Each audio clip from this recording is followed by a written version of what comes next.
মানুষের মতোই আল্লাহর আরেক বিশেষ সৃষ্টি হচ্ছে জিন জাতি। তাদেরও রয়েছে বিবেক ও বুদ্ধি, আছে স্বাধীন ইচ্ছাশক্তি এবং দায়-দায়িত্ব। আমাদের মতোই তাদের সমাজ, ধর্ম এবং বিয়ের সম্পর্ক বিদ্যমান। কিন্তু আপনি কি কখনো ভেবেছেন আল্লাহ কেন আমাদেরকে জিনদের দেখতে দেন না?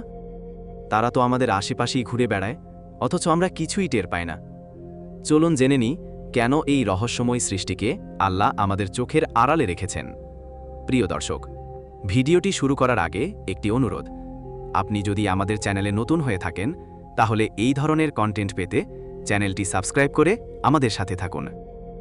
আল্লাহ তাআলা কোরআনে বলেন, নিশ্চয়ই শয়তান ও তার দল তোমাদের এমন জায়গা থেকে দেখে যেখান থেকে তোমরা তাদের দেখতে পাও না।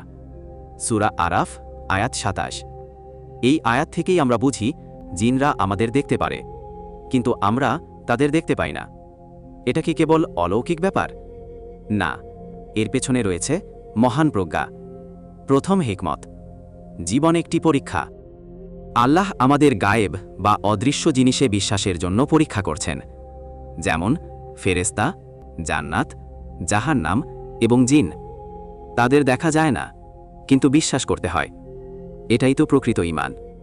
দ্বিতীয় হিকমত, ভয় ও আতঙ্ক থেকে রক্ষা করা। ভাবুন তো, আপনি যদি প্রতিদিন জিনদের চলাফেরা দেখতে পেতেন, আপনি স্বাভাবিক জীবনযাপন করতে পারতেন? অনেকে ভয় পেয়ে মানসিকভাবে ভেঙে পড়ত। আল্লাহ আমাদের মেহেরবানির জন্যই তাদেরকে চোখের আড়ালে রেখেছেন। তৃতীয় হিকমত, শিরক ও বিভ্রান্তি থেকে রক্ষা। পূর্বের বহু জাতি জিনদের পূজা করেছে, তাদেরকে দেবতা বানিয়েছে। যদি আমরা সরাসরি জিনদের দেখতে পেতাম, হয়তো অনেকেই তাদের ইবাদতে লিপ্ত হয়ে পড়ত। তাই আল্লাহ আমাদের ঈমান রক্ষা করেছেন। চতুর্থ হিকমত, মানুষের সীমাবদ্ধতা। মানুষের চোখের দৃষ্টিসীমা একটি নির্দিষ্ট তরঙ্গ দৈর্ঘ্যে সীমাবদ্ধ, যাকে বলে ভিজিবল স্পেকট্রাম। আমরা দেখতে পাই কেবল ৪০০ থেকে ৭০০ ন্যানোমিটার তরঙ্গ দৈর্ঘ্যের আলো। এর নিচের আল্ট্রাভায়োলেট আর উপরের ইনফ্রারেড আলো আমাদের চোখে পড়ে না।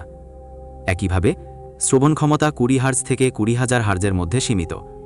এর নিচে ইনফ্রাসাউন্ড আর উপরে আল্ট্রাসাউন্ড, যা হাতি, তিমি ও বাদুড়ের মতো প্রাণীরা উৎপন্ন করলেও আমরা শুনতে পাই না।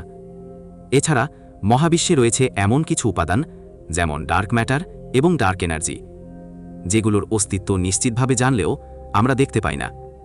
বিজ্ঞান বলছে গোটা মহাবিশ্বের মাত্র ৫% আমরা দেখতে পাই, বাকি ৯৫% আমাদের দৃষ্টিসীমার বাইরে। তাই এমন অনেক অস্তিত্ব পৃথিবীতে রয়েছে যাদের আমরা উপলব্ধি করতে পারি না। আল্লাহর প্রতিটি সিদ্ধান্তেই রয়েছে হিকমত। তিনি আমাদের রক্ষা করেন এমন অনেক কিছু থেকে যা আমরা বুঝি না। আমাদের দায়িত্ব বিশ্বাস করা, যা কোরআন ও হাদিসে এসেছে।